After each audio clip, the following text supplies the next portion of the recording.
되네요. 어느새 두 아들의 엄마가 되어 있는 제가 아직도 가끔 믿기지 않을 만큼 세월이라는 건 참 빠른 것 같아요. 왜 그런 말 있잖아요. 지나간 세월이 야속하다는 말 말이죠. 요즘 그런 생각을 종종 하고는 합니다. 아, 물론 아직도 젊지만요. 오늘 제가 이곳에 사연을 보내게 된 이유는 다름 아닌 저희 시어머니 때문입니다. 저와 제 시어머니 관계는 아주 특이하거든요. 뭐 특별하다고 할 수도 있겠지만 그보다 특이하다는 말이 더 어울릴 것 같네요. 아마 제 이야기를 들으시게 될 분들이라면 공감하시지 않을까 하는 생각이 드네요. 저는 결혼을 조금 일찍 했습니다. 25세 했어요. 25은 그때도 어린 나이기는 했거든요. 원래 결혼을 빨리 할 생각은 없었는데 남편이 결혼하자고 했고 저도 이 사람이라면 평생을 함께해도 좋다는 생각에 승낙했습니다. 그리고 아직도 그 생각에는 변함이 없어요. 남편은 정말 좋은 남편이고 좋은 아빠거든요. 25에 결혼했으니 별다른 사회생활을 해볼 기회도 없었습니다. 대학을 졸업하자마자 바로 유부녀가 된 거였으니까요. 뭐 시도를 안 해본 건 아니었어요. 하지만 결혼한 여자는 그거 자체만으로 취업 시장에서 걸러지는 게 그때는 당연시되는 분위기였기 때문에 어느 순간부터는 포기를 했던 것 같네요. 뭐 남편이 잘 벌어요. 남편은 세무사인데 대기업에 다니는 사람들의 연봉 2배쯤은 벌어옵니다. 그래서 살림을 일구어 나가는 데는 크게 문제가 없었고요. 아이들은 각각 18과 15입니다. 둘 다 한창 공부할 시기라 예민해져 있기는 하지만 그래도 엄마한테 애교 많고 살가운 아들들이에요. 특히 둘째는 어디 가면 딸도 저렇게는 못한다 할 만큼 엄마에게 사랑 표현을 많이 하는 아들이고요. 이렇게만 이야기하면 더없이 평탄하고 행복한 결혼 생활을 한 것처럼 보이겠지만 절대 그렇지는 않습니다. 저는 나름대로 굉장히 힘든 시절을 꽤 오래 보냈었어요. 다름 아닌 저희 시어머니 때문이었습니다. 나는 정말 생각하면 할수록 우리 아들이 아까워 죽겠다. 시어머니는 남편을 굉장히 아까워했습니다. 어떻게 저 같은 사람이랑 결혼한 건지를 매번 말씀하셨어요. 신혼 초에는 아이를 낳고 시간이 지나서 정이 쌓으면 괜찮아질 걸로 생각했는데 아들을 둘이나 낳고 시간이 아무리 지나도 시어머니의 저를 향한 미움은 쉽게 사라지지 않았습니다. 네 동서들은 다들 잘났는데 너만 그렇다, 너만. 어머님, 막내 동서도 잘하는 게 많은데요. 네, 너무 그러시지 마세요. 때리는 시어머니보다 말리는 시누이가 더 밉다는 말이 있죠. 저의 두 동서가 그랬습니다. 남편에게는 형이 둘이 있었거든요. 삼형제였어요. 그리고 동서 둘은 저보다 잘났었습니다. 뭐 직업이나 학벌, 집안 그런 것들이 말이죠. 큰 동서는 학교 선생님이었어요. 좋은 학교를 나와서 선생님을 하고 있었고 겉으로 봤을 때는 참하고 착해 보이는 사람이었습니다. 뭐 그 속은 그렇지 않다는 것을 저는 그 누구보다 잘 알고 있었지만요. 그리고 둘째 동서는 대기업을 다니고 있었어요. 좋은 학벌은 물론이고 집안도 굉장히 좋다고 들었습니다. 부모님도 두 분 다 직업이 좋으시다고 들었고요. 그에 반해 저는 딱히 내세울 게 없기는 했어요. 그렇다고 어디가 굉장히 못났다, 남들에 비해 모자른다 하는 것도 없었지만 딱히 뛰어나다 할 만큼도 아니기는 했습니다. 자연스레 그 집안의 구박대기는 제가 되었어요. 네 형님들 바쁜데 명절은 네가 좀 더 하자. 너는 형님들 보고서 느끼는 점도 없니? 저렇게 잘난 애들도 다 하는 살림 뭐가 그렇게 힘들다고 그렇게 나자빠져? 내가 그때 결혼을 더 반대했어야 하는 건데 우리 집안에서 어디 내놓기 부끄러운 애는 너밖에 없다. 너밖에. 늘 형님들과 비교당하고 언제나 구박받았습니다. 시어머니가 정말 얄미웠던 건 남편이 있는 앞에서는 훨씬 덜했다는 거였어요. 남편이 본인 할 말은 참지 않고 하는 사람이기도 했고 삼형제 중에 성격이 제일 단호한 사람이어서 아닌 건 아닌 사람이었거든요. 물론 남편도 시어머니나 자신의 형수들이 저를 구박한다는 것을 알고는 있었습니다. 내가 말을 잘해볼게. 하지마. 왜? 나 당신 그런 소리 듣는 거 싫은데? 얼굴 안 볼 사이들도 아니고 어머니나 형님들 누구보다 내가 잘 알아. 당신이 한 소리 한다고 해서 바뀔 사람들 아니야. 더 비꼬면 비같지. 자주 보는 것도 아니고 이 정도면 견딜만 하니까 그냥 당신은 모르는 척해. 정말 딱 그 마음이었습니다. 남편이 한 소리를 하면 그들은 더 얄밉게, 더 교묘하게 저를 괴롭힐 사람들이었어요. 특히 두 형님이 말이죠. 그래서 그냥 하지 않았으면 한다고 남편에게 이야기했던 거고요. 남편은 제 뜻을 받아들였습니다. 그리고 뭐 남편도 알아서 그랬을 거예요. 자신의 어머니나 형수들이 굉장히 유난한 사람들이라는 것을 말입니다. 자주 보는 것도 아니고 참을만 하기는 했어요. 특히 형님들은 더더욱 자주 볼 일이 없었고요. 시어머니의 구박은 그런대로 한 귀로 듣고 한 귀로 흘릴 수준은 되었습니다. 그런데 어느 날 이런 이야기를 듣게 되었어요. 어머님 재산이 얼만지 이야기 들은 적 있어? 정확하게는 모른다고 하던데요. 하도 여기저기 꽁쳐둔 게 많으시다고. 하여간 음흉한 양반이라니까. 그거 딱 쥐고 아직도 한 푼도 안 해놓는 거 봐. 다 늙은 노인네가 완전히 여우라니까요. 여우. 그렇게 죽이 잘 맞아서 내내 어머님 거릴 때는 언제고 뒤에서 그런 이야기를 하고 있었다는 것에 저는 굉장히 놀랐어요. 뭐 대단히 시어머니를 좋아하지는 않아도 그래도 그 정도는 아닐 걸로 생각했거든요. 왜냐하면 시어머니가 지들한테는 잘했으니까요. 막내 동서, 혹시나 해서 말하는 건데 혹여 시어머니 재산 공평하게 받아갈 생각 같은 건 꿈도 꾸지 마라. 알겠지? 저는 재산을 물려받고 그런 건 생각을 해본 적도 없고 말을 꺼낸 적도 없었거든요. 그런데 지들끼리 아주 북치고 장구치고 난리를 치더군요. 설마 그렇게 생각하겠어요? 그리고 어머님도 막내 동서 그렇게 싫어하는데 많이 안 주실 것 같은데? 그래도 어쨌든 어머님 아들이잖아. 막내 도련님도. 게다가 아들이 둘이나 있고 모를 일이야. 그건 그렇네요. 동서, 꿈도 꾸지 마. 알겠지? 재산 같은 건 우리가 다 알아서 할 테니까. 그들이 시어머니의 재산에 그렇게 열을 올리는 이유를 알고 있기는 했습니다. 시어머니는 재산이 많으셨거든요. 원래도 시댁에 땅이 조금 있다는 건 모두가 알고 있었던 데다가 시아버지가 돌아가실 때 고액의 보험을 여러 개 들어놓으셨다는 것도 자식들 모두가 알고 있었고요. 그래서 꽤 많은 돈을 가지고 계실 거라는 건 알기는 했습니다. 하여간 구렁이 같아. 딱 쥐고 앉아서는 오리 저울질하는 게 뻔하다니까. 진짜 정이 안 들어요. 정이. 두 분은 어머님 좋아하는 거 아니셨어요? 평소 같았으면 듣고만 있었을 텐데 그날은 너무 어이가 없어서 그렇게 물었습니다. 맨날 시어머니가 무슨 말만 하면 옆에서 맞장구 치는 것도 그랬고 결정적으로 시어머니는 두 사람한테 잘못하는 게 없었어요. 맨날 잘한다 좋다고만 했고 모든 구박은 제 몫이었지 말이죠. 그런데 그런 소리를 하고 있으니까 어이가 없더라고요. 그런 말을 해야 할 사람은 다름 아닌 저인데 말입니다.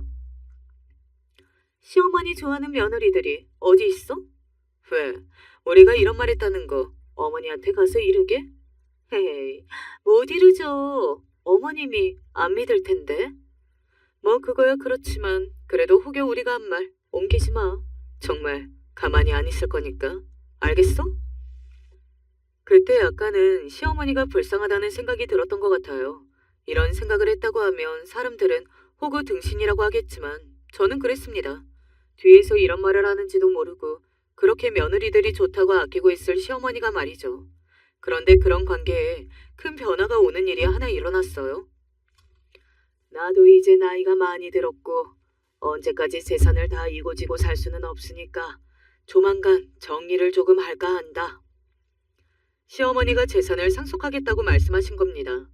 당연히 온 집안 식구들의 관심이 거기에 쏠릴 수밖에 없었어요. 물론 남편과 저는 크게 관심이 없었지만 말이죠. 특히 큰형님이 굉장히 예민하게 구셨습니다. 동서, 어머님이 따로 이야기한 거 없어? 네? 저한테요? 없는데요. 아무래도 둘째 동서는 따로 불러내서 뭐라고 말을 한 것 같은데 대체 뭔지를 모르겠네. 둘째 동서 그것도 진짜 여우 같아서. 자기들끼리도 의리라고는 없는 겁니다.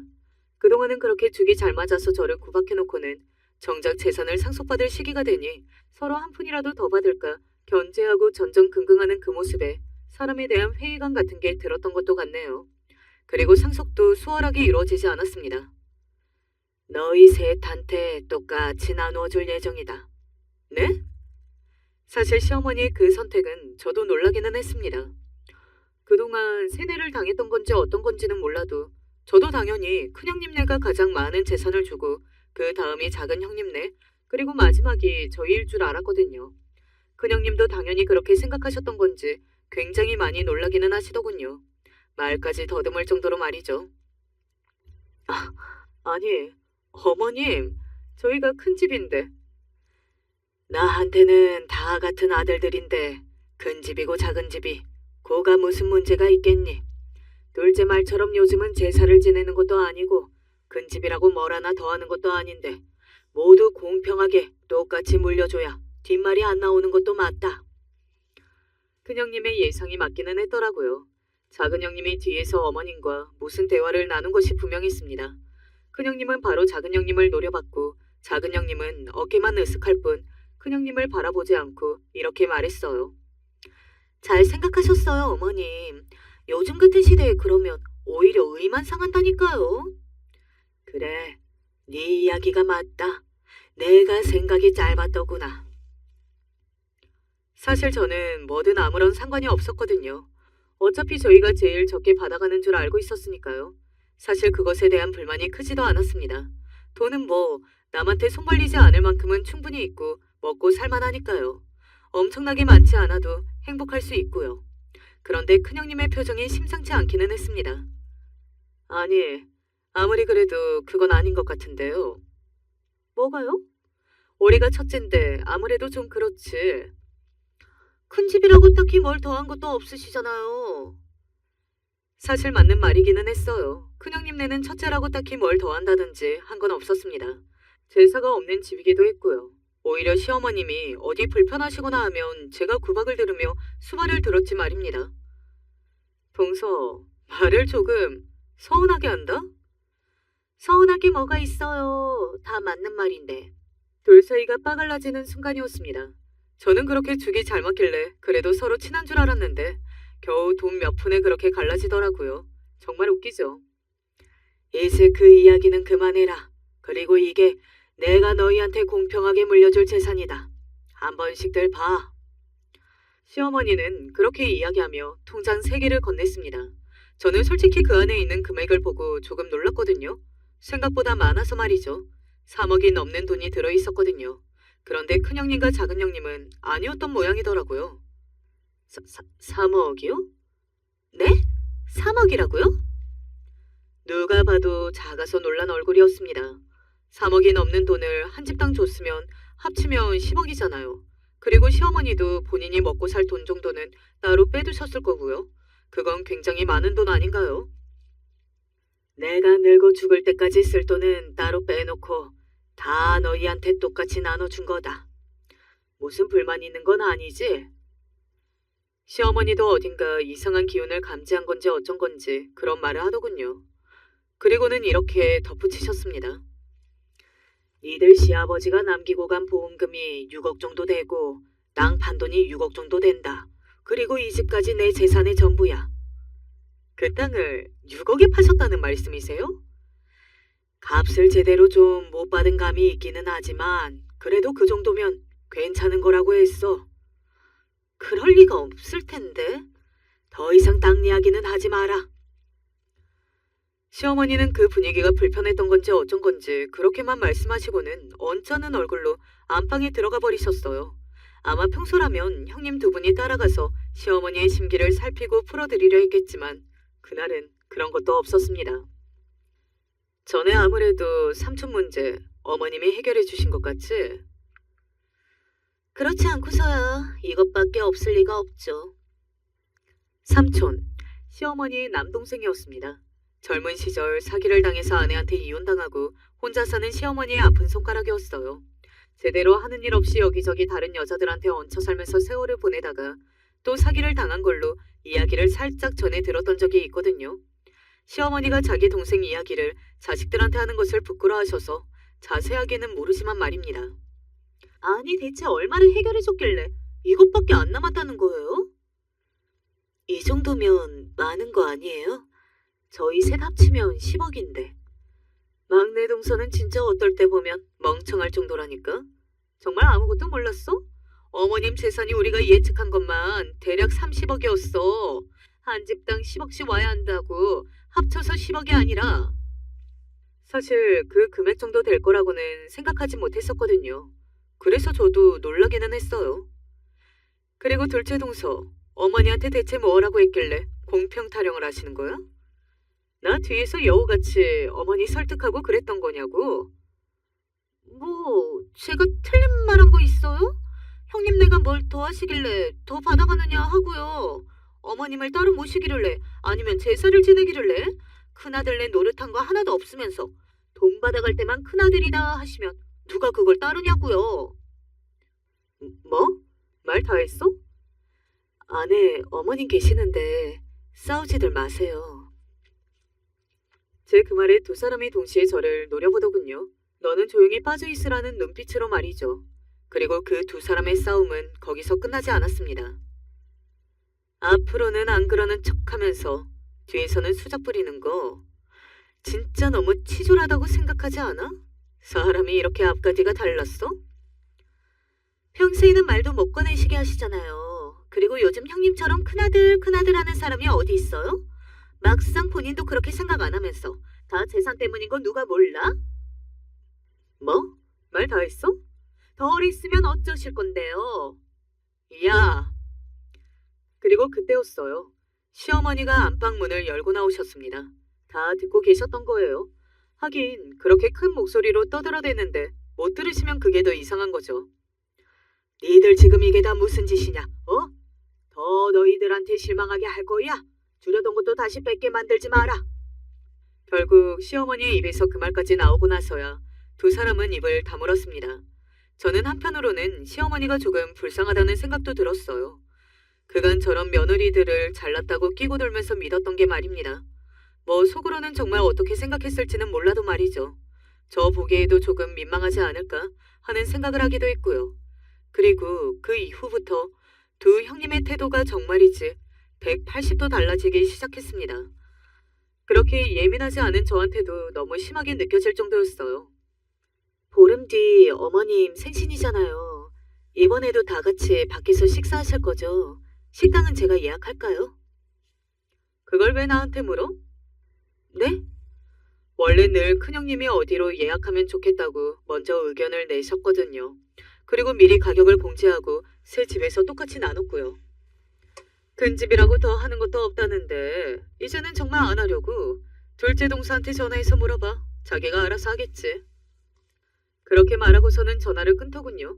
작은 형님도 마찬가지 반응이었습니다. 형님이 그래? 나보고 정하라고? 아, 진짜 웃기는 양반이네. 그 소리를 그렇게 꽁하게 담아두고는 이렇게까지 한다고? 그걸 내가 왜 해? 고작 식당을 알아보고 예약하는 문제였습니다. 그렇게까지 기싸움에 대며 미뤄야 할 만큼 힘든 일이 아니었어요. 오히려 어이가 없는 것은 저였습니다. 그러면 제가 알아서 할까요? 그러든가 말든가. 귀찮으니까 나한테 이런 일로 더 연락하지 마. 자잘한 모든 일이 제 몫이 되었어요. 물론 그전에도 그런 일이 많기는 했지만 재산을 상속받은 이후로는 정말 남도 이렇게까지 무관심하지 않겠다 할 정도로 모든 것에 무관심했습니다. 시어머니가 준 돈의 금액도 마음에 안 들었고 또 이제 더 이상은 떨어질 콩고물이 없다고 생각했던 거겠죠. 그렇게 예약한 식당에는 당일에 큰형님네는 바쁘다고 아예 오지도 않았어요. 저한테 용돈이라며 봉투 하나를 전달해줬는데 얼마인지 궁금해서 열어본 봉투에는 5만 원이 들어있었습니다. 진짜 어이가 없다 못해 기가 막히지 않나요? 그 돈은 바꿔서도 기분이 나쁠 것 같아서 제가 5만 원을 더 넣어서 시어머니에게 드렸던 게 기억이 나네요. 작은 형님네도 크게 다르지 않았습니다. 밥만 먹고 1시간도 안 되어서 자리에서 일어났어요.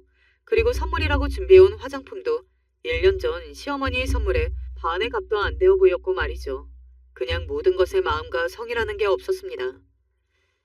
이런 말 하기는 싫지만 정말 싸가지가 없었어요. 그리고 그날 밥값 계산도 저희가 했습니다.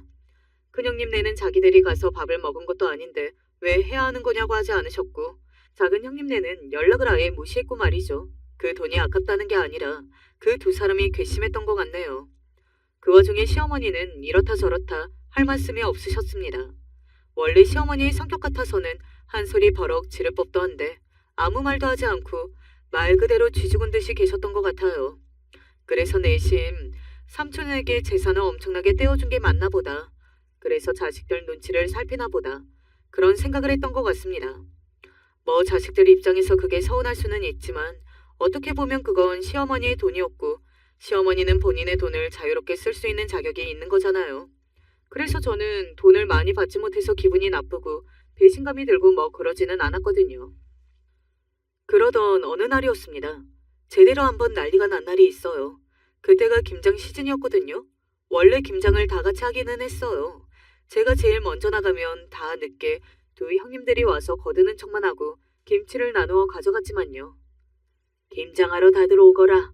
배추랑 재료들은 내가 다 사놨으니까. 아마 시어머니로서는 다시 한번 잘 지내보자고 손을 내민 거였을 겁니다. 그전에는 일반적으로 제가 구박을 받기는 했어도 표면적으로는 시어머니와 다들 잘 지냈으니까요. 그런데 아무도 오겠다고 대답하지 않았습니다. 저는 알겠다고 했는데 말이죠. 사실 쎄하긴 했어요. 그래도 시어머니가 오라고 직접 이야기를 했는데 그것까지 무시할까 싶은 마음 반, 안 올 것 같다는 마음 반으로 김장을 하는 날 시어머니 댁으로 갔습니다. 사실 처음부터 올 거라고는 생각 안 했어요. 앞서 이야기했다시피 그전에도 처음부터는 오지 않았습니다. 제가 가장 힘든 일을 다 해놓고 나면 뒤늦게 와서 거드는 척을 좀 하다가 얄밉게 김치만 쏙 가져갔지 말이죠. 시어머니는 양을 많이 준비하지도 않으셨더군요. 평소의 반이었습니다. 그리고 수육거리를 많이 해두신 걸로 봐서 김장하고 저녁을 다 같이 밥을 먹으면서 가족끼리 사이를 조금 돈독하게 만들고 싶으셨던 것 같아요. 하지만 그 두 사람은 끝까지 오지 않았습니다. 사실 정말로 안 올 거라고는 생각하지 못했거든요. 게다가 온다 안 온다 연락 한 번 없이 말이죠. 전화 한번 해봐라. 저녁 시간이 다 되도록 연락 한 번 없이 아무도 오지 않자 시어머니는 굉장히 침울한 얼굴로 저에게 그렇게 이야기했습니다. 저는 바로 전화를 했어요. 하지만 두 사람 다 마치 짠 듯이 전화를 받지 않았습니다. 저는 보았습니다. 그 순간 시어머니의 표정이 참담해지는 것을 말이죠. 굉장히 슬퍼 보이셨어요. 사실 저라고 뭐 시어머니가 좋았겠어요. 정작 가장 많이 구박받고 차별당한 건 저인데 말입니다. 그런데 기본적으로 지켜야 할 건 지켜야 하는 거잖아요. 이러나 저러나 시어머니는 어르신이었고 제 남편의 어머니 되시는 분이었으니까요. 두 분 다 바쁘신가 봐요. 그렇게 편들어줄 거 없다. 일부러 연락 안 받는 거 모르지 않아. 내가 무슨 진짜 바보 멍청이도 아니고. 시어머니는 그렇게 말씀하시고는 안방으로 들어가 누우셨습니다. 차마 그렇게 두고 집으로 갈 수가 없어서 남편과 아이들을 불러다가 김장김치에 수육을 삶아서 시어머니와 함께 먹고 집으로 돌아갔어요. 아무리 그래도 그렇지 너무한 거 아니야? 그렇긴 한데 내가 뭐 어떻게 할 수는 없으니까. 당신이 형님들한테 한번 이야기해봐.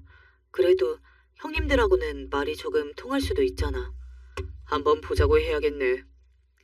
그날 남편도 상황의 심각성을 느끼고 뭔가를 해봐야겠다고 하더군요. 그리고 아주버님 두 분을 만나보겠다고 했습니다. 얼마 지나지 않아 약속이 잡혔고 만났다고 했어요. 그리고 그날 집으로 돌아온 남편의 표정은 정말 너무 좋지 않았습니다. 표정만 보고서도 알 수 있었어요. 썩 좋은 대화가 오고 간 것은 아니라고 말이죠. 이제 형이고 뭐고 영 끊고 살아야 하나 싶다. 왜? 무슨 일인데? 어머니가 재산 다 삼촌 주고 자식들은 생각도 안 하는데 우리는 왜 어머니를 생각해야 하냐고 대묻더라. 그래서 내가 여태 공부시켜주고 먹여주고 재워주고 또 장가까지 보내준 건 생각 안 하냐 그러니까 그거 안 하는 부모도 있냐고 화를 내는데 내가 아는 형님들이 맞나 싶고. 그리고는 앞으로는 본인들은 자식 노릇을 할 생각이 없으니 착한 너나 어머니 모시고 살라면서 남편을 비꼬기까지 했다더군요. 남편이 화를 내니 어디서 형님들이 말대꾸하냐고 싸움이 났다고 말이죠. 그니까 형님들이 그렇게 막무가내로 나온 건 본인들의 성격이 못돼 먹은 것도 있게 하겠지만 아주버님들도 같은 생각들이었기 때문에 가능했던 겁니다. 솔직히 남편들이 그래도 어머니께 잘해야 한다고 했으면 이 정도로 막대 먹은 짓은 하지 않았겠죠. 부부가 다 같은 생각이었으니 가능했던 겁니다. 손바닥도 부딪혀야 소리가 나는 건데요. 당신이 앞으로 더 신경 써야 할 일이 많아져서 어떡하냐. 내가 미안하게. 뭐 그전에도 비슷했어. 오히려 한 소리 더 보태는 형님들 없어서 속 시원해. 저는 상관이 없었어요. 시어머니나 남편은 상당히 상처받은 것 같았지만 형님들이 그런 사람들이라는 건 이미 알고 있었으니까요. 그날 이후로 제가 시어머니를 더 들여다보기는 했습니다. 반찬을 가지고 가는 날도 횟수가 늘었고 안부 전화를 하는 것도 더 자주 했고요. 지금 와서 돌이켜 생각해보면 그게 천만다행한 일이 아니었나 하는 생각이 들어요.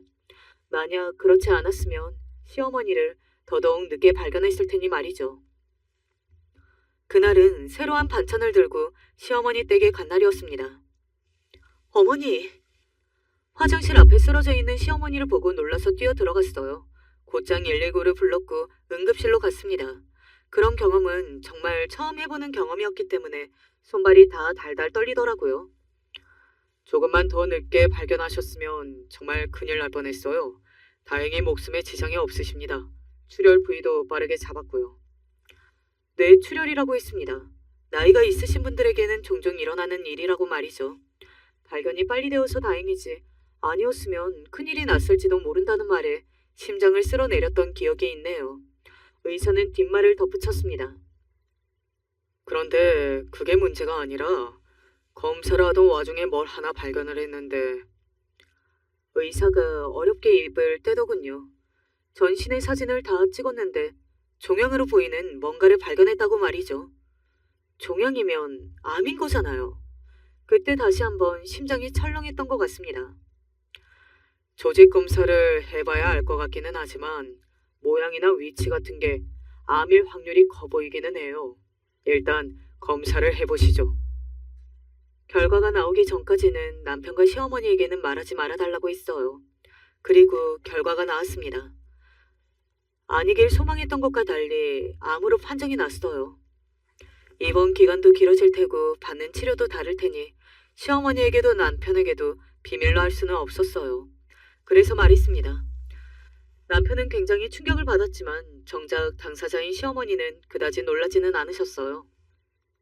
연세가 있으셔서 진행 속도가 느리고 일단은 항암을 하면서 추이를 지켜보자고 하더라고요. 흔한 암이라 치료 가능성도 크고. 그래, 네가 하자는 대로 다 하마. 그리고 우리 집에 가면 첫 번째 서랍에 내 통장 하나가 있다. 거기 내가 아프면 병원비로 쓰려고 둔 돈이 있으니까 병원비는 그걸로 다 내거라. 아니, 그건 저희들끼리. 아니, 돈이 있는데 그럴 필요 없다. 그냥 내 말 들어. 제가 생각하기로 아마 시어머니는 본인네 병원비를 서로 내지 않으려 미루는 큰아들네와 작은 아들네를 보고 싶지 않았던 것 같아요. 그래서 더더욱 단호하게 본인 돈으로 하겠다고 엄포 아닌 엄포를 놓으신 거고 말이죠. 어딘가 그 마음이 이해도 되는 것 같아서 그러겠다고 대답했습니다. 연락을 안 할 수는 없잖아요. 그래도 암에 걸리셔서 병상에 누워 계시는 건데 말입니다. 그래서 큰형님과 작은형님께 연락을 드렸어요. 두 사람의 반응은 이랬습니다. 그래? 언제 한번 시간 맞춰서 병문안 갈게.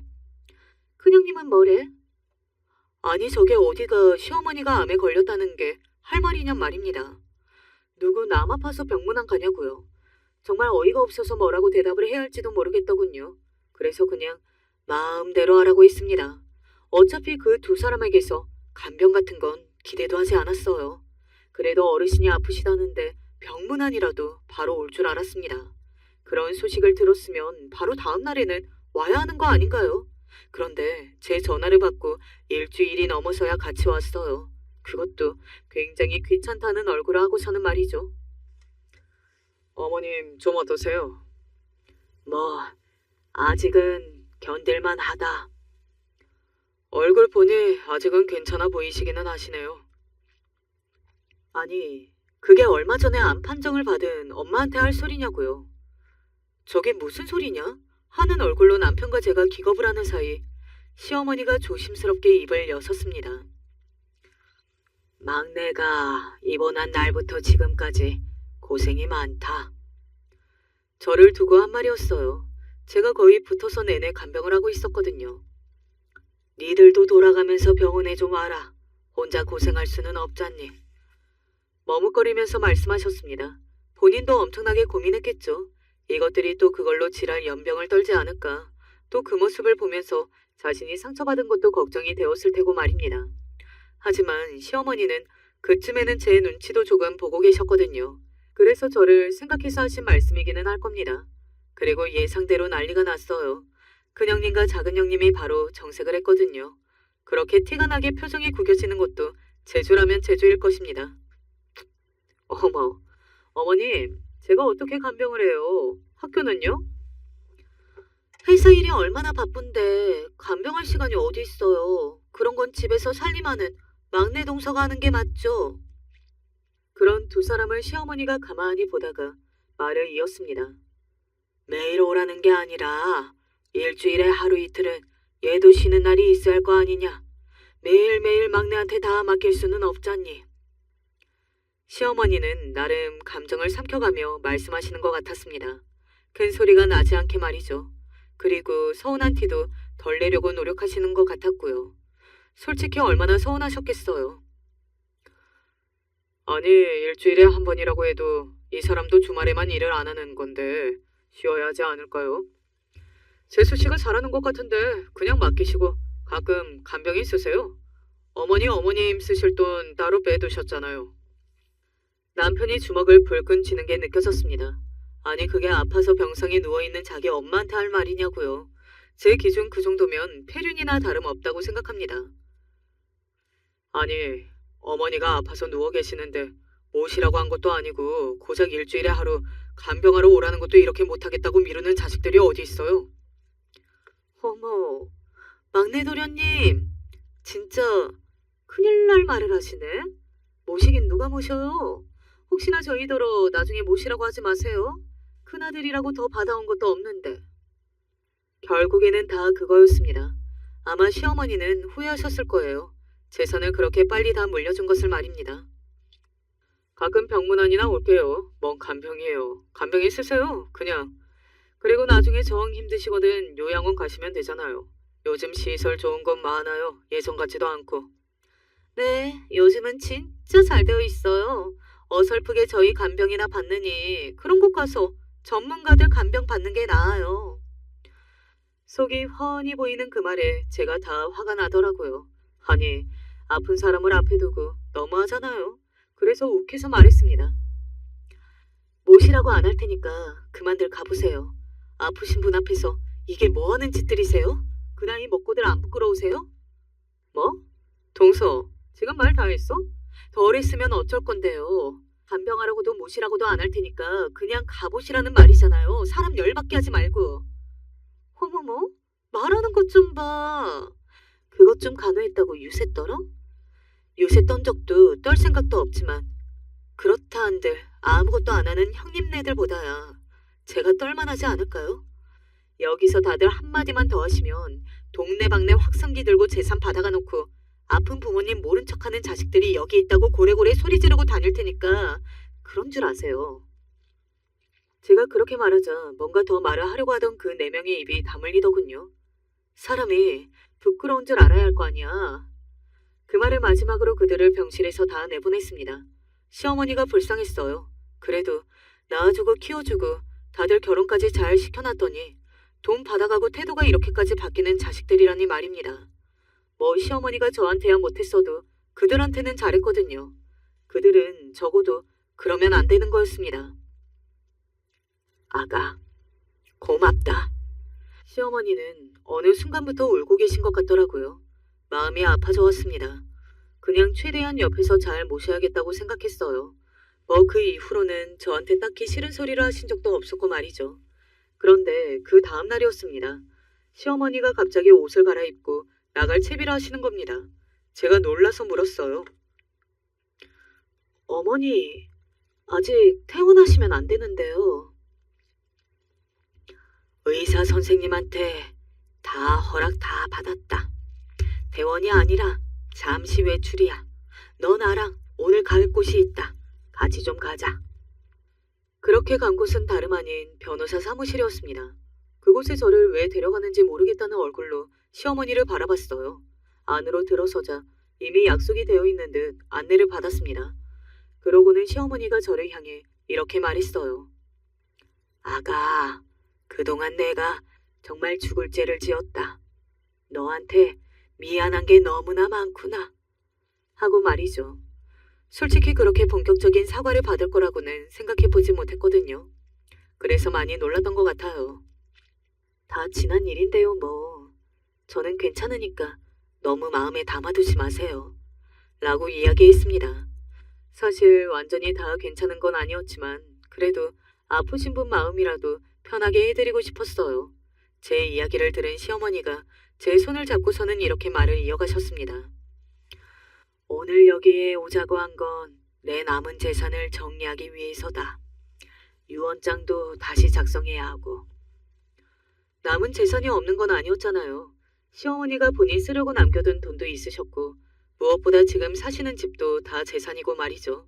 그래서 저는 그걸 정리하려고 그러시나 보다 하고 고개를 끄덕였어요. 그거라도 한 푼이라도 첫째와 둘째의 집에 들어가는 게 시어머니로서는 정말 싫었을 것 같았거든요. 남은 모든 재산을 저와 남편에게 상속하기로 유언장을 고치고 도장을 찍었습니다. 그런데 시어머니가 품에서 조심스럽게 뭔가를 하나 꺼냈어요. 작은 열쇠 하나였습니다. 제가 그걸 얼떨결에 받아들고서는 이게 뭐냐는 얼굴로 시어머니를 바라봤어요. 시어머니는 작게 웃으면서 이렇게 말씀하셨습니다. 이거 받아라. 이거 어디 열쇠예요? 나 죽고 나면 한번 열어봐. 옷방 구석에 금고 하나가 있으니까. 오다 가다 본 적이 있는 금고였습니다. 뭐 그 안에 시어머니의 폐물들이나 땅 문서가 있을 거라고 예전에 큰형님에게서 들었던 적이 있었던 것 같거든요. 어머니, 아직 한참 더 사실 건데 그게 지금 무슨 소리세요? 나는 안다. 나는 그리 오래 남지 않았어. 사실은 그때는 그게 무슨 소린가 했거든요. 그런데 시어머니의 말이 맞았습니다. 병원에서는 당장 오늘 내일 하는 건 아니라고 그랬었는데 시어머니의 병세는 급격하게 나빠졌어요. 병원에서도 왜 그러는지 모르겠다고 할 만큼 말이죠. 그리고 정말 얼마 되지 않아서 돌아가셨습니다. 마지막 말씀도 저에게 미안하다, 고맙다 하는 말씀뿐이었어요. 비록 결혼 생활의 대부분을 구박받으며 살았지만 마지막까지 그렇게 미안하고 고맙다 말을 하시는 분을 미워할 만큼 모진 성격이 아니었습니다. 그래서 마음이 참 많이 무거웠던 것 같아요. 그리고 유언장이 공개되었습니다. 유언장에는 금고에 대한 이야기는 없어요. 그 금고는 몇 번이고 큰형님네와 작은형님네에게는 말하지 말라고 혼자 열어보라고 신신당부를 하셨던 터라 저도 모르는 척했습니다. 집이랑 남은 재산에 보험금 수령까지 다 막내내로 해놨다고? 아니 너무하신 거 아니에요? 아무리 그래도 그렇지. 나누자. 그거 혼자 가지는 거 너도 마음 불편할 거 아니야? 그래요, 도련님. 이것도 다 나눠야지. 작은 돈도 아닌데. 어머님이 사시던 집의 보험금 그리고 남기고 가신 돈을 다 합치면 5억 정도가 되었던 것 같아요. 그 돈을 저희 집이 다 가지고 오는 게 어지간히 싫었던 모양입니다. 그럴 거면 어머님이 그렇게 유언장을 쓰시기 전에 잘 좀 하시죠. 그럴 생각 없습니다. 남편이 굉장히 단호하게 말했어요. 남편의 그런 단호함에 두 명의 형님과 아주버님이 놀란 얼굴로 남편을 바라봤습니다. 어머님, 오늘 내일 하신다는 말에도 병문안 한 번 안 온 자식들이 무슨 낯으로 재산을 가져가겠다 하는 건지 이해도 안 되고 어머님이 돌아가시기 직전에 이렇게 말씀하셨어요. 그것들한테는 단 1원도 줘서는 안 된다고. 그 약속을 저한테 10번은 받고 가셨습니다. 남편의 그 말에 순간 그 네 사람은 입을 다물었습니다. 뭐 할 말이 당장 생각이 나지 않기는 했겠죠. 재산을 물려준 당사자가 그렇게 이야기했다는데 말입니다. 하지만 그렇게 넘어가기에는 돈이 포기가 안 되었던 건지 계속 말을 이어가더군요. 뭐 어머님으로서는 서운할 수도 있지. 그런데 이제 죽고 없는 양반이랑 한 약속을 다 지킬 필요도 없고 우리 형제들끼리는 잘 지내야지 않겠니? 완전히 똑같이 나누자고는 안 할 테니까 우리한테 1억 5천씩은 줘. 네가 제일 많이 가져가면 되는 거잖아. 그래, 우리는 많이는 안 바래. 많이 안 바란다고 하면서 1억 5천을 이야기하는데 웃음이 나오더라고요. 그리고 돈을 받고 태도가 싹 바뀌는 걸 제 두 눈으로 봤는데 그 말을 어떻게 믿는다는 말입니까? 남편도 똑같은 생각이더라고요. 어머니께 재산 받아가고 다들 그렇게 하루아침에 태도가 싹 바뀌는 걸 내 두 눈으로 봤는데 제가 어떻게 형님들이랑 잘 지낼 수 있겠어요. 보나마나 돈 받아가고 나면 또 달라지실 텐데. 그리고 저는 어머니의 마지막 그 약속 안 어길 겁니다. 안 드려요. 막내 도련님, 그런 사람으로 안 봤는데 욕심이 진짜 많네. 뭐라고 하셔도 안 드립니다. 그리고 제가 형수님한테 욕심 많다는 소리 들을 건 아니라고 보는데요. 이게 버릇없이 어디 형수님한테. 너 정말 연이라도 끊자는 거야? 네, 어차피 끊을 생각이었어요. 앞으로 다시는 형제랍시고 얼굴 보고 사는 일 없었으면 좋겠네요. 저 자식이 정말. 작은 아주버님은 남편에게 주먹을 휘둘렀고 그렇게 난장판으로 그 자리는 마무리가 되었습니다. 뭐 썩 좋은 사이들은 아닌 형제들이었지만 그래도 끝이 그렇게 날 거라고는 저도 상상도 못 해봤네요. 사연을 쓰는 지금도 씁쓸한 마음이 듭니다. 시어머니의 장례를 다 치르고 짐을 정리하러 시어머니의 집으로 갔습니다. 꽤 오랜 시간 주인이 없었던 집은 적막하기 그지없더라고요. 눈물이 나올 것 같았어요. 조용히 옷방으로 가서 시어머니가 말했던 그 금고를 열었습니다. 사실 별것이 있을 거라고는 생각하지 못했어요. 뭐 있어봐야 시어머니의 폐물 정도? 비싼 장신구들이 몇 개 있지 않을까 하는 생각이 전부였습니다. 하지만 그 금고를 열어본 저는 그대로 뒤로 나자빠질 수밖에 없었습니다. 그 안에 다름 아닌 금괴가 들어있었거든요. 저는 태어나서 금괴를 본 것도 처음이었습니다. 그런데 그건 한두 개도 아니었어요. 이게 다 뭐야? 말을 그냥 더듬게 되더라고요. 그런데 금괴 위에 쪽지 하나가 있었습니다. 저는 조심히 그 쪽지를 열어봤어요. 시어머니가 저에게 남기고 가는 말이었습니다. 많이 놀랐을 걸로 생각한다. 갑자기 금괴가 들어있어서 말이다. 사실 내가 성격이 더럽지 않니? 그래서 통장에 돈을 맡기는 것도 못 믿겠더구나. 그래서 다 금괴로 바꾸어 놨어. 6억의 땅을 팔아다는 것도 다 거짓말이다. 땅을 팔고 나머지 금액은 다 금으로 바꾸어뒀다. 너한테 주는 선물이니 그 누구에게도 말하지 말고 혼자 써라. 하고 싶은 거 다 하면서 그렇게 살아. 아가, 그동안 내가 너무 미안했다. 그리고 고맙다. 라고 말이죠. 대략 15억 정도 되는 양의 금괴였어요. 나중에 알아본 바로는 말이죠. 뭐 당시에는 구체적인 금액을 몰랐지만 그래도 그게 엄청난 돈이라는 것쯤은 알 수 있었고 말이죠. 남편에게 말을 하지 않을 수 없었습니다. 그런데 남편이 이렇게 말하더군요. 그건 어머님이 당신한테 주신 거니까 당신이 알아서 해. 라고 말이죠. 사실 그 정도의 큰 금액은 저도 본 적이 없었기 때문에 뭘 해야 할지 모르겠더군요. 그래서 사실 그 금고 그대로 저희 집으로 옮겨놓았을 뿐 다른 걸 하지 않고 있습니다. 남편은 친정어머니 집을 사들이라 뭐 그런 이야기를 하기는 하지만 엄마는 지금 사는 집이 딱 좋다고 거절하셨어요. 크고 좋으면 신경만 더 쓰인다고 하시면서요. 그 이후로 형님 두 분에게 연락이 한 번씩 더 오기는 했습니다. 저에게 그 정도의 금괴가 있다는 건 꿈에도 모르셨고요. 그저 저희가 더 상속받은 그 5억을 조금만 나눠줄 수 없냐는 내용의 연락이었어요. 1억씩 달라고 하더니 나중에는 5천만 원이라도 달라고 하더라고요. 돈 앞에서는 사람이 그렇게까지 없어질 수가 있구나 하는 생각을 했던 것 같습니다. 뭐 당연히 5천만 원이 아니라 5천 원도 주지 않았고요. 저한테 이러셔봐야 소용없어요. 그 돈은 남편이 다 관리하는데요. 하고 말했거든요.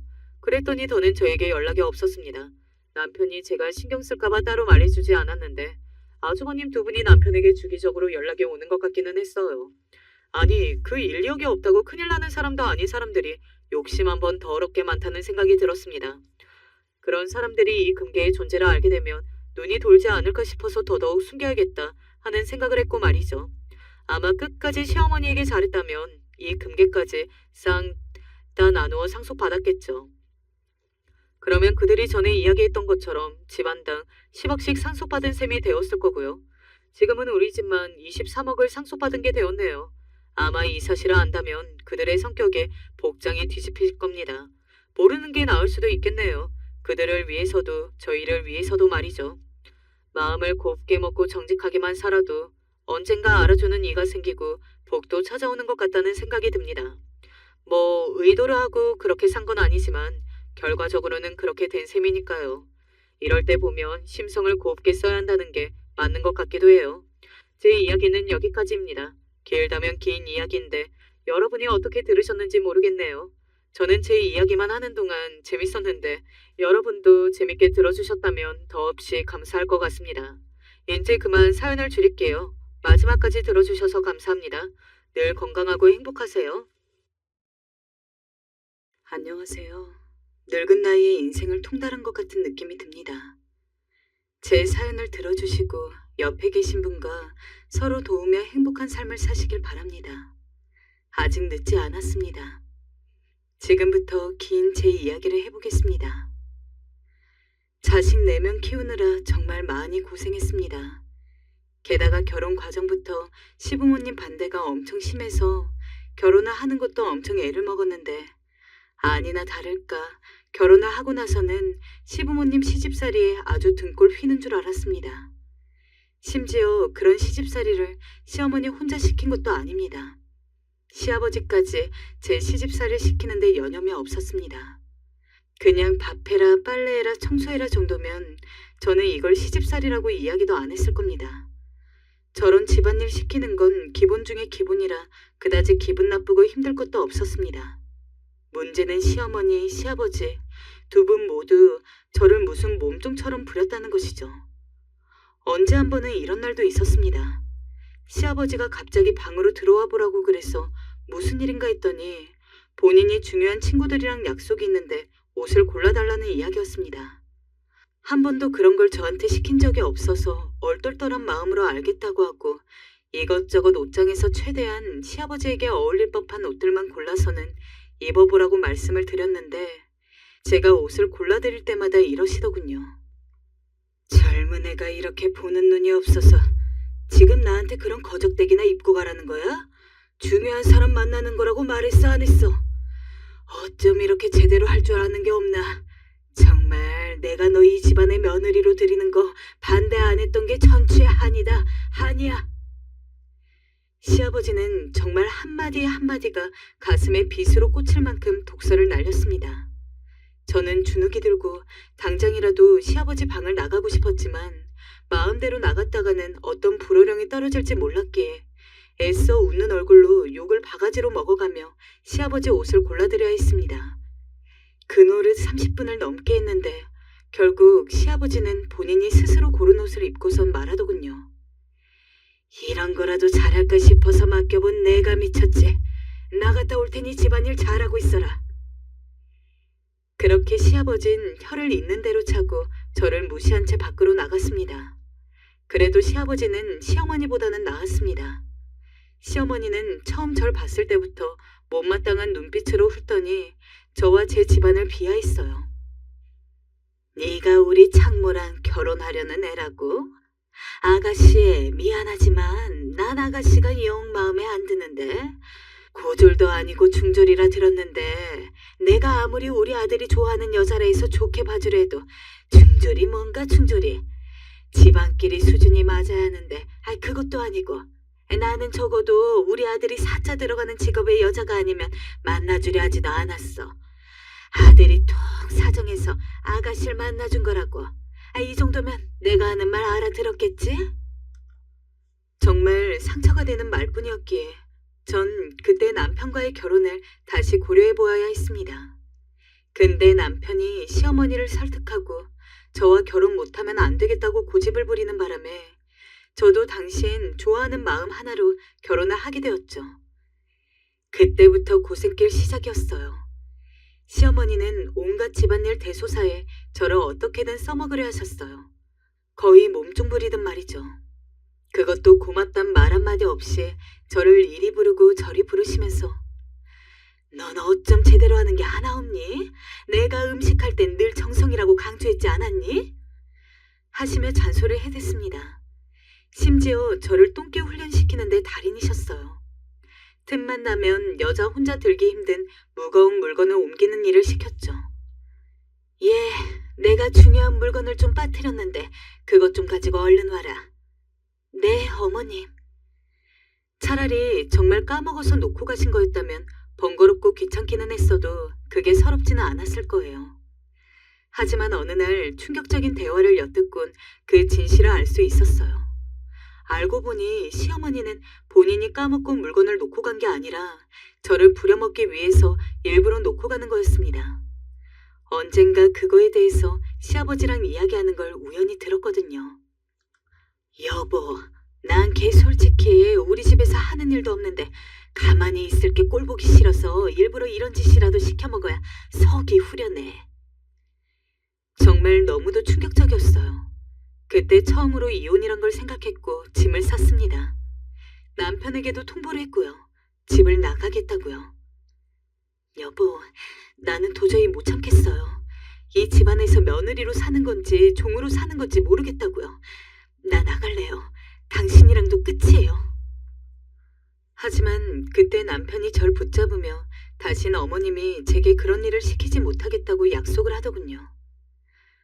내가 어머님 단단히 타일러 놓을게. 미안해. 당신이 그런 말 듣게 해서 나 한 번만 믿어줘. 그 뒤 남편은 시부모님을 불러놓아 앞으로 제게 이런 말 하지 말라고 단단히 엄포를 놓았어요. 시부모님도 남편 말이라면 꿈쩍을 못했기에 그 순간은 아무 말 하지 못하더라고요. 내심 그 모습을 보며 속이 시원했죠. 하지만 결국 이것도 반년 갔을까요? 어머님은 다시 저를 몸종 취급하시며 이 물건 저 물건 옮기라 하셨고 어머니의 속내를 모두 알고 있음에도 아무 말도 못하고 네 어머님 라고 답한 다음에 매번 그 물건을 가지고 시어머니에게 드리러 가야 하는 제 처지가 너무 안쓰러웠습니다. 어떤 분들은 그 정도면 시부모님한테 뭐라고 말이라도 해야 하는 거 아니냐라고 하실 수도 있겠는데 지금은 어떨지 몰라도 제가 결혼할 당시에는 시부모님이란 참 어려운 존재였습니다. 시부모님이라는 단어대로 정말 제 두 번째 부모님과 같았죠. 말 한마디 하는 것도 조심했고 시부모님이 뭘 시키면 무조건 네네 하면서 따르는 게 정석이었습니다. 그리고 저도 그런 며느리 중 하나였어요. 평생 살면서 시부모님이 저를 부려먹는 것에 대해서 힘들다고 생각한 적은 많았어도 그걸로 시부모님한테 이런 식으로 안 해줬으면 좋겠다고 당당히 이야기할 생각은 한 번도 못 해봤어요. 그냥 지금처럼 이렇게 참고 사는 게 맞다고 생각을 했으니까요. 안 그래도 애들 키우느라 힘들어 죽겠는데 시부모님 뒤치다꺼리까지 해야 하고 그렇다고 해서 남편이 돈을 잘 버느냐? 그것도 아니었습니다. 남편이 당시 회사에서 나와 사업을 시작했는데 그게 휘청거리면서 없는 형편에 한 푼, 두 푼 아껴서 사남매 키우느라 정말 허리가 휘는 줄 알았어요. 나중에 가서는 저도 일을 시작했습니다. 시장에 자판을 열어서 생선이라도 팔았죠. 얼마 벌지는 못하는 돈이었지만 매일 한 푼이라도 벌어보려고 시장에 나갔습니다. 당시 젊은 나이였던 저는 시장 내에서도 엄청 이질적인 존재였어요. 게다가 텃세 아닌 텃세 때문에 뭐 하나 제대로 팔기도 힘들었죠. 이봐, 김씨 아줌마, 여기 우리 구역인 건 몰라? 그리고 고등어 가격은 왜 내린 거야? 엄연히 여기도 지켜야 할 규칙이 있다고. 당장 못 올려? 가격 제가 내리고 싶어서 내리는 건데 무슨 문제 있나요? 고등어가 너무 많이 남아 돌아서 얼른 팔아버려야 해요. 안 돼, 다시 올려. 쫓겨나기 싫으면. 마음 기댈 곳은 없고 나를 공격하는 곳은 많고 정말 너무 서러운 나날이었던 것 같습니다. 그나마 애들이 엄마, 엄마 하면서 따르는 거 보고 어버이날에 엄마 사랑한다면서 카네이션 주고 학교에서 맛있는 간식 받아오면 엄마 먹으라면서 가져다 주고 그런 작은 것들만이 유일한 위안이었어요. 엄마 힘들지? 내가 공부 잘하고 훌륭한 사람 돼서 엄마 호강시켜줄게. 고마워 우리 딸. 생선 비린내 나는 제 손을 잡으며 아이들이 저런 말을 해줄 때마다 그래도 힘내서 내가 열심히 살아야지 하고 마음을 다잡고 매일매일 일을 나갔습니다. 하지만 세상은 그리 녹록지 않았고 아이들의 그런 순수한 마음이 담긴 애정만으로는 도저히 회복이 안 될 정도로 너무 많은 스트레스가 쌓였습니다. 그 원흉 중 하나인 시부모님한테 이런 이야기를 할 수도 없고 그렇다고 아직 어린 애들한테 이런 이야기를 할 수도 없고 버티다 힘들 때면 남편한테 속을 털어놓는 걸로 조금이나마 분을 풀고 잠에 들었어요. 그러면 남편은 이렇게 중얼거리곤 했어요. 미안해 여보. 나 같은 사람 만나서 당신이 고생이 많아. 나도 얼른 자리 잡아서 당신 고생 덜 시키도록 노력할게. 미안해 정말로. 솔직히 이런 이야기하면 소름 돋을 수도 있겠지만 워낙 시부모님한테 시달리면서 사는 게 많았다 보니까 두 분이 돌아가셨을 때 저는 속이 시원한 마음이 더 컸습니다. 물론 슬퍼하는 남편 앞에서 이런 이야기를 한 적이 없습니다. 만약에 시부모님이 단 하나라도 저에게 잘해주신 것이 있었다면 저도 이렇게 매정하게까지 생각을 안 했을 겁니다. 하지만 결혼할 때부터 제가 남편에 비해서 뭐가 부족한지 면전에 대고 따박따박 이야기하며 이 집에 더러운 거 옮기지 말고 당장 나가! 라며 모욕을 일삼던 시어머니, 시아버지. 힘들게 결혼을 하고 나서도 저를 부려먹지 못해서 안달이라 정말 말도 안 되는 짓까지 시켜가면서 억지로라도 저를 힘들게 만들려고 머리를 맞댔던 두 분이었기에 언제인가부터 저는 차라리 시부모님이 이 세상에 없었으면 하고 바라기도 했습니다. 물론 그때는 그런 생각을 하면서도 한편으로는 내가 너무 심하게 생각하는 거 아닐까? 라면서 스스로를 혼내고 죄책감도 많이 가졌습니다. 하지만 진짜 두 분이 돌아가셨을 때 장례식장에서 두 분의 영정사진을 보니까 어쩐지 그동안 죄책감을 느껴왔던 것들이 무색하게도 편해지는 마음을 느꼈습니다. 솔직히 두 분이 돌아가시지 않고서야 어느 날 갑자기 기적이 발생하지 않는 이상 저를 제대로 된 며느리 취급해줄 날은 평생 없었을 테니까요. 그 심정을 알고 있는 사람은 저희 엄마뿐이었는데 엄만 제게 그래, 네가 고생이 많았으니 이제 네 인생 살아라 하고 말씀을 해주시더군요. 시어머니와 시아버지가 돌아가시고 나서는 정말 열심히 일만 하면 됐습니다. 저에게 남는 가족이라고는 남편과 자식들 뿐이었으니까요. 애들을 전부 대학을 보내느라 허리가 휠 정도로 많은 돈이 들었지만 이상하게 시부모님 돌아가시고 나서는 스스로에 대한 자신감도 조금 생겨서 시장에서도 목청껏 소리를 높이면서 생선을 팔았고 예전보다 조금이나마 더 많은 돈을 벌어올 수 있었습니다. 그걸 한 푼, 두 푼 아끼고 차곡차곡 모아서 비록 제 옷들은 다 해지고 구멍이 났을지언정 대충 서툰 바느질로 꿰매서 가리면서 입고 다니고 애들한테는 좋은 옷 많이 사주고 좋은 것들만 먹였어요. 애들이 큰 사고 없이 잘 자라주었고 또 절 위해주었던지라 마음의 위안도 얻었죠. 엄마 옷 여기 찢어졌는데 엄마도 새 옷 사 입으면 안 돼? 아니야, 엄마는 괜찮아. 우리 딸이 이쁜 옷 입으면 됐지. 엄마는 그걸로 좋게. 싫어 나도 엄마가 괜찮은 옷 입고 그랬으면 좋겠단 말이야. 엄마가 우리 때문에 마냥 희생하는 건 싫어. 알겠어. 그럼 엄마도 옷 사 입을게. 그럼 됐지? 딸이 저리 말해주니 어찌나 기특하던지 옹알대던 아이들이 하루가 다르게 커가고 남편 사업도 조금 자리 잡기 시작했어요. 여보, 이번에 생활비 많이 줬던데 괜찮아요? 이번 달 매출이 잘 나와서 일단 다 챙겨둬. 또 언제 돈 나갈 때가 있을지 모르니까. 고생하네요, 당신도. 알겠어요. 고마워요. 고생은 무슨. 당신이 시장 통해서 하는 고생만 할까? 추우니까 따뜻하게 입고 일해. 이번에 준 생활비로 당신 옷도 한 벌 해 입고. 남편의 사업이 자리 잡은 후론 처음으로 평화라는 것을 맛보았어요. 시부모 없이 그 어떤 방해도 없이 살아가는 저희 가족끼리의 삶이란 참 평화 그 자체더군요. 드디어 제가 원하던 삶을 가지게 된 것만 같았어요. 당연히 애들 대학도 다 보내줬습니다.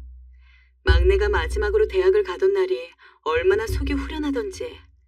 하지만 애들이 졸업을 하고 취직하고 각자 좋은 배우자 만나서 장가 시집 갈 때까지는 아직 저희 품에 있는 애들이라고 생각했기 때문에 일을 쉬진 않았습니다. 다행히 애들이 입학 후 졸업 때까지 등록금은 자기들이 조금씩 아르바이트 일을 해서 낸다고 해서 그때부터는 아주 큰 부담이 되지는 않았지만 그래도 가끔 등록금이 모자라면 저희가 번 돈으로 대주었고 중요한 날이면은 부모로서 용돈도 줘야 했기 때문에 긴장을 놓을 수가 없었습니다. 남편도 저도 정말 소처럼 일만 했죠. 저도 저지만 특히 남편은 정말 열심히 일한 것 같아요. 여보, 너무 무리하는 거 아니에요? 저번에 건강검진 때 의사가 당신 무리하지 말라고 했잖아. 술도 좀 줄이고 일도 좀 줄이면 안 돼요? 그러고 싶은 게 그게 내 마음대로 되어야지. 해야 할 일이 산더미인데 어떻게 그래? 직원들 월급도 줘야 하고 난 그냥 신경 쓰지 마. 가끔 남편은 일에 너무 지친 듯 보여서 걱정이 되기도 했어요. 허나 자기가 괜찮다고 고집을 부리니 제가 할 말이 더 없었죠. 오히려 제가 걱정하려 치면 짜증까지 냈으니까요. 그러던 어느 날엔 남편이 술을 너무 많이 먹고 들어와 한 소리를 했습니다. 여보, 술 좀 그만 먹으라니까. 일을 하면서 그렇게 술까지 꼭 마셔야 해요? 아니, 너는 왜 이렇게 자꾸 남자 하는 일에 참견을 하려 들어? 그래야 네 속이 시원하냐? 나도 내 인생이 있다고. 그냥 나 신경 쓰지 말고 시장 통해서 일이나 해. 애나 잘 키우라고. 당신 지금 말 다 했어요? 다 못했어. 내가 얼마나 너한테 쌓였는 줄 알아? 에이, 됐다. 말을 말자. 내가 너랑 무슨 말을 하냐? 무식한 중졸녀 편내라. 당신 어떻게 그런 말을... 이보세요. 당신 무식한 중졸녀 편내가 당신 사업 안 될 때 집에 생활비 대고 애들 키우고 그랬습니다. 그건 생각 못해요? 당신이 무능하고 능력이 없으니까 내가 그렇게라도 해야 했다고요. 당신 시부모 모시는 것도 얼마나 힘들었는지 알아요? 보통 여자라면 그 일 할 수 있었겠어요? 나 알아서 한 거예요. 그 후부터는 남편과의 갈등이 이상하게 잦아졌습니다. 아이들이 성인이 되면 안 좋던 부부관계도 회복되는 경우가 많다던데 저와 남편은 오히려 반대더군요. 제가 남편에게 걱정되어 한 소리를 하면 남편은 거기에 가만히 있질 못하고 길길이 날뛰어 10마디, 20마디를 퍼부었어요. 그쯤 되자 저도 남편과의 대화를 포기했죠. 여보, 알겠어요. 난 이제부터 당신한테 신경 끌게요. 그냥 당신이 하고 싶은 대로 해요. 내 딴은 당신 걱정돼서 한 말인데 당신은 그렇게 받아들이지 않는 것 같으니 그냥 서로 각자 갈 길 갑시다. 먼저 이렇게 선언한 게 제 쪽이었죠. 그래도 제가 선언을 한 이후 남편도 뭔가 찔리긴 했는지 다시 저한테 잘해주기 시작했어요. 잘해줬다기보단 덜 사나워진 거죠. 시간이 지나자 부부관계는 어찌어찌 차츰 회복이 되었어요. 여보, 미안해. 그때 내가 중졸 옆편내 어쩌고 한 건 너무 말이 심했어. 아무리 화가 나도 그런 말을 하면 안 되는데 내가 많이 부족한 사람이네. 정말로 미안해. 용서해줬으면 좋겠어. 그럴 수 있다면. 어느 날 남편은 제게 그 일에 대해 사과까지 했어요. 그리고 저도 남편의 진심 어린 사과를 받고 나서는 마음이 많이 풀렸어요. 생각해보면 남편도 삶에 많이 허망함을 느끼는 것 같더군요. 저도 그랬고요. 하지만 부부끼리 이걸 충분히 털어놓지 못하고 지냈으니 서로 가시 세우며 뾰족한 말만 했던 것 같았어요. 그 뒤론 남편과 대화도 많이 나누려 했죠. 허나 남편 문제가 끝나고 나니 자식 문제가 닥쳐왔어요. 첫째부터 차례대로 시집가고 장가가고 할 때는 내 자식이랑 결혼할 사람이 정말 괜찮은 사람인지 확실하게 알아야 했기에 신경을 곤두세워야 했습니다. 엄마, 걱정 말라니까. 이 사람 정말 괜찮은 사람이에요. 인성도 좋고 시부모 되실 분들도 참 좋으세요. 라고 자식들이 말해도 쉽사리 믿어지지 않았어요. 조금 까탈스러운 시어머니나 장모로 보였을 수도 있겠지만 내 자식들이 애먼 집에 가서 결혼해가지고 고생하는 꼴은 죽어도 보기 싫었으니까요. 당연히 결혼할 사람 부모님들도 신경을 많이 썼습니다. 내 자식이 나 같은 삶을 사는 건 최악이지 않겠습니까? 그렇게 하나하나 결혼을 하고 지금은 마지막으로 남아있던 막둥이 딸까지 시집을 보낸 상황입니다. 그때가 벌써 3년 전인데 신혼집 꾸려서 사는 것까지 직접 보고 왔어요. 그렇게 그렇게 하고 나니까 정말 인생에 있어서 가장 큰 과제를 끝낸 기분이랄까요. 사람들이 가끔 당장 죽어도 여한이 없다고 말을 하잖아요. 제가 딱 그 기분이었습니다. 결혼해서 살면서 정말 애들만을 위해서 살아왔기에 애들이 진정으로 자기들만의 가정을 꾸려서 독립을 한 지금 이 순간은 제가 거의 반평생 이상을 바라오던 것이었습니다.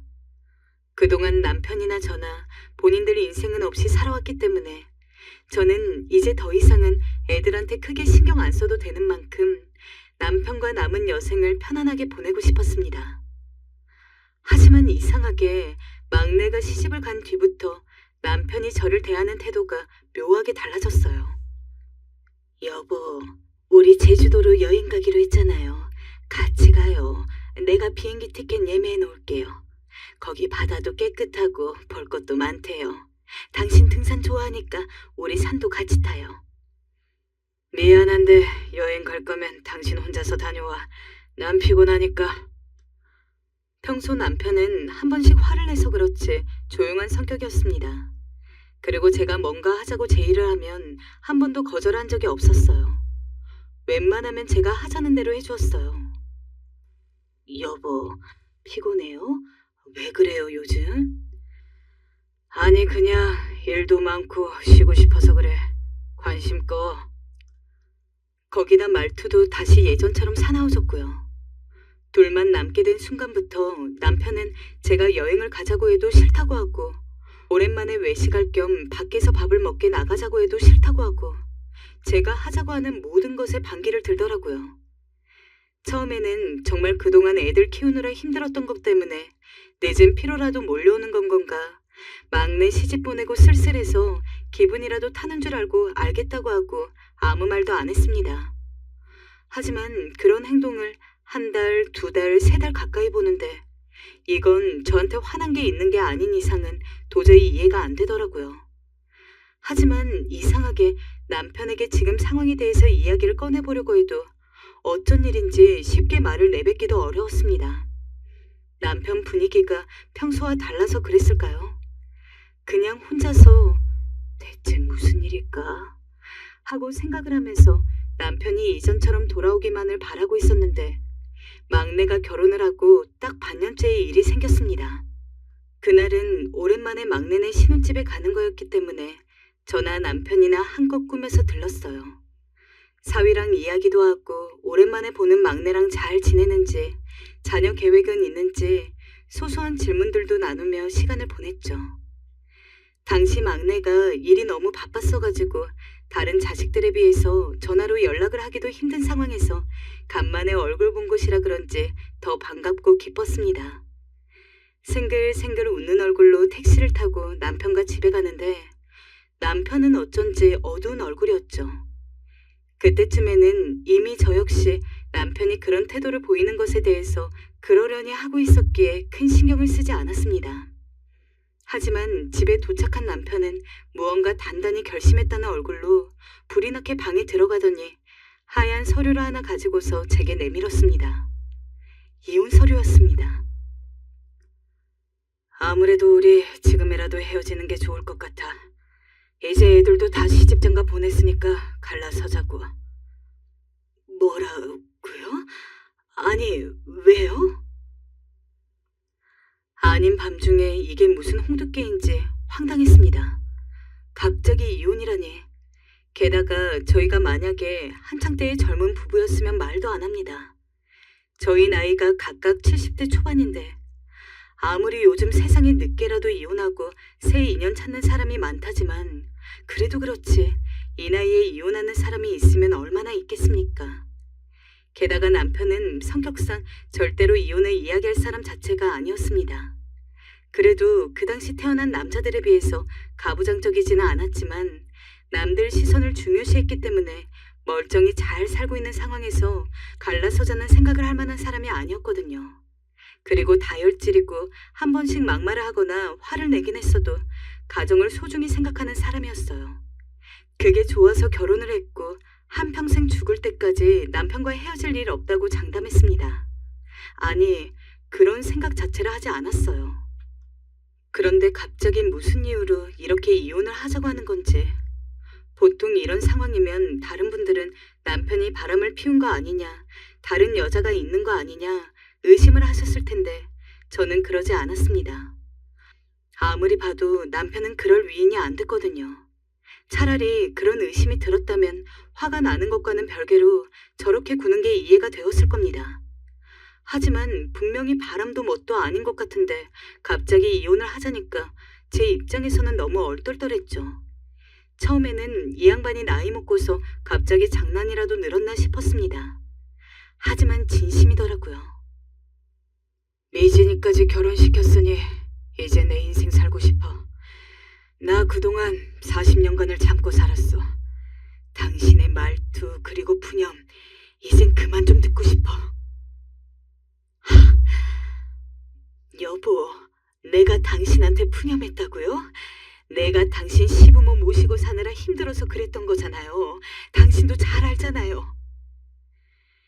이제 정말 저희 행복한 일만 남았다고 생각하고 있었습니다. 남편의 말에 아무 말도 못하고 있자니 남편이 조용히 이야기하더군요. 그동안은 처음 만났을 때의 사랑이 남아있었고 그 사랑이 소진된 이후에는 자식들 때문에 참고 있었던 거지. 마지막 막내딸까지 시집을 가서 잘 사는 거 자기 눈으로 한 번만 확인을 하면 그때는 바로 이혼할 생각이었다고요. 언제나처럼 잔잔한 목소리로 그런 말을 제게 하는데 진짜 많은 생각이 들더라고요. 여보, 솔직히 애들 어리고 시부모님 눈칫밥 먹으면서 사는데 풀 사람이 누가 있겠어요. 당신밖에 없지 않아요? 그래서 당신한테 내 속 이야기를 많이 했어요. 살면서 스트레스가 너무 많고 힘들어서 돈과 관련해서 남편에게 푸념을 늘어놓은 적도 있었어요. 근데 솔직히 내가 내 속 얘기한 거 그게 잘못된 건가요? 부부끼린 다 그러고 살잖아요. 당신 아니면 그 얘기를 다 누구한테 해요? 난 힘들었어.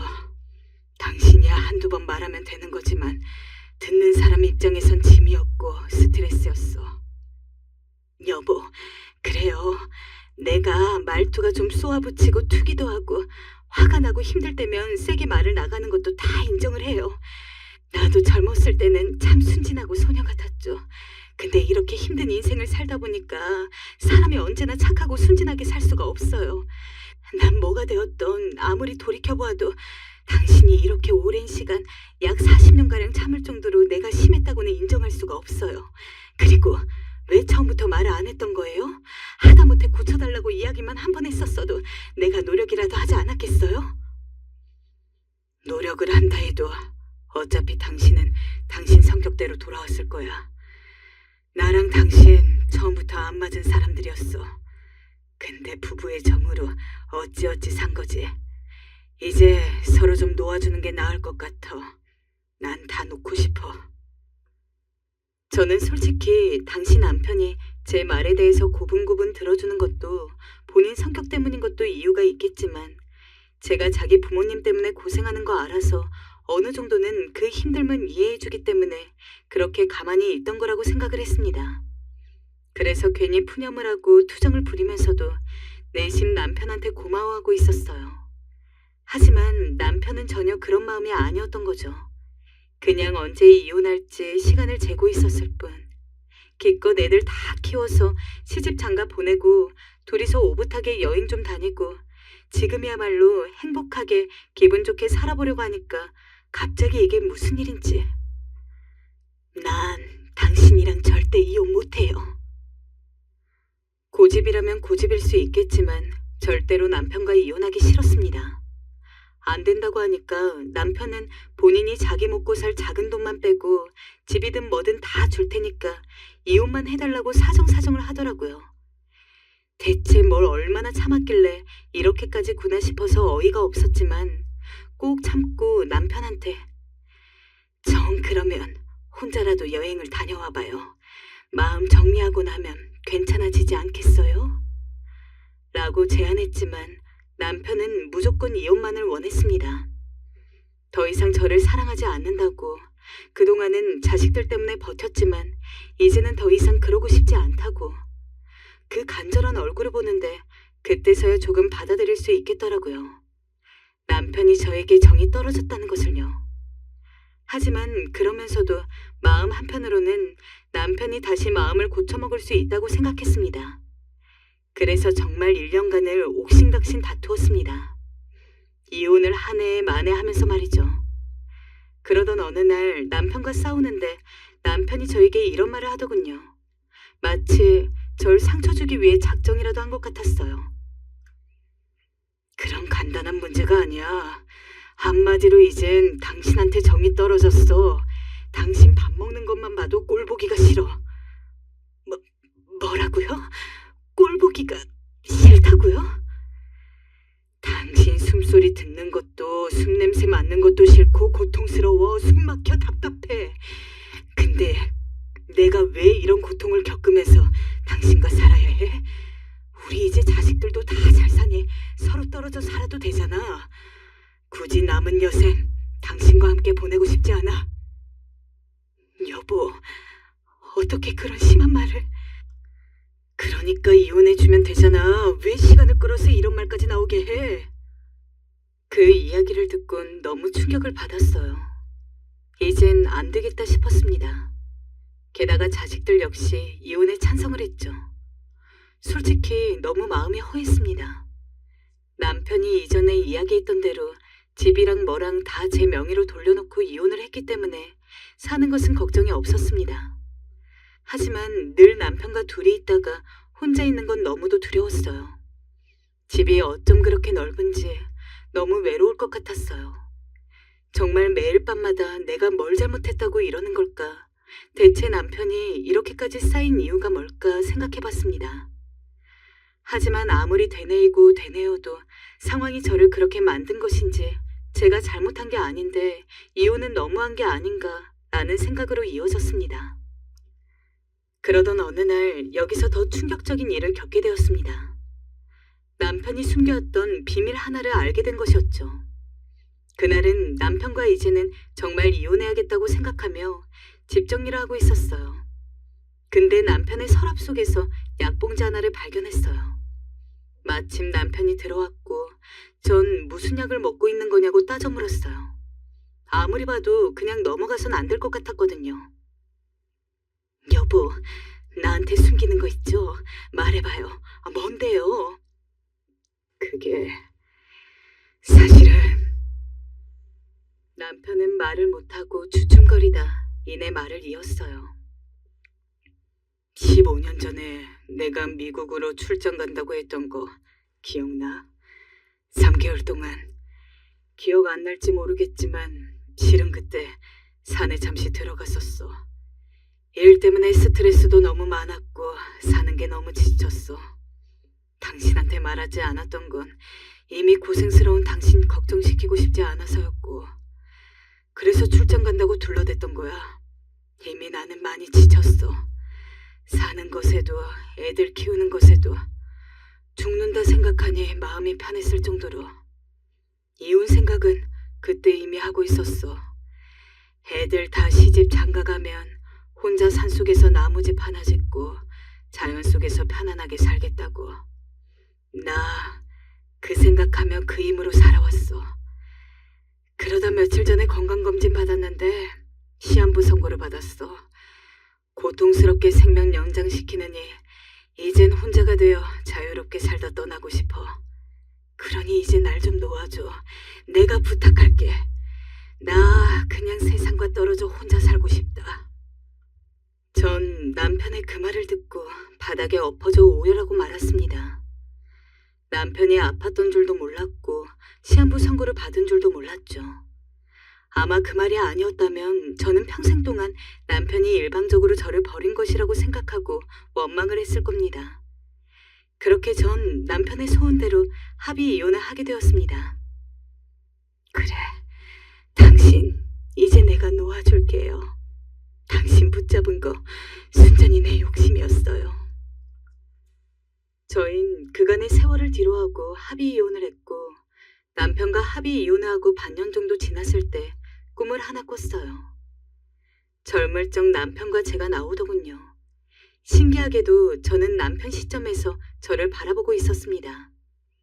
작은 꽃 한 송이에도 서로 예쁘고 좋은 말들만 하는 나날들이 지나가는데 저도 모르게 웃음이 났습니다. 하지만 꿈속에서도 시간은 흘러 금세 결혼을 하고 있던 시점이 되었죠. 아이들을 키우고 시부모님에게 타박을 받는 것에 잔뜩 스트레스가 쌓인 저는 남편에게 때때로 모진 말을 했습니다.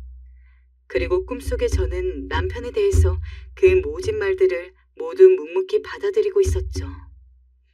꿈의 마지막은 남편으로서 이혼 서류를 내미는 저의 모습으로 끝났습니다.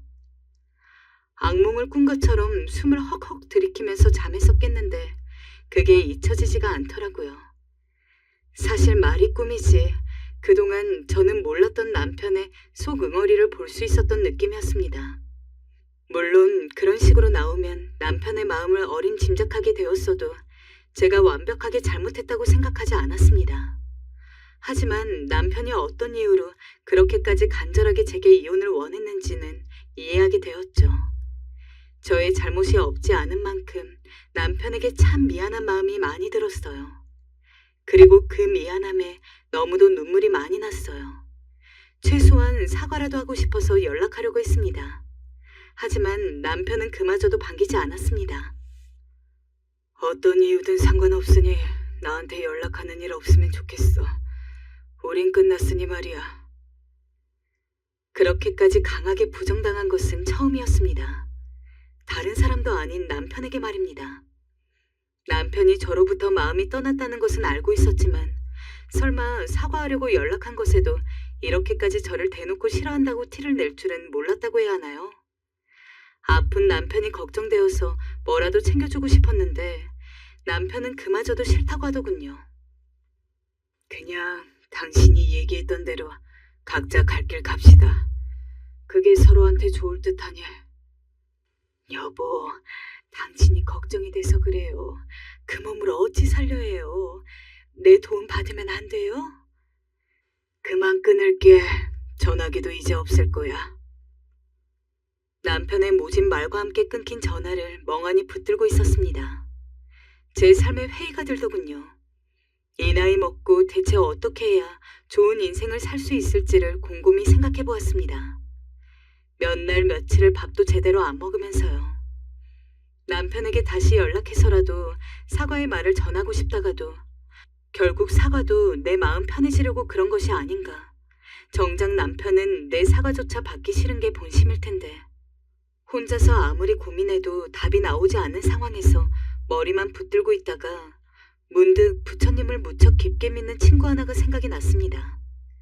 그래서 당장 연락을 해서 만남을 가지게 되었습니다.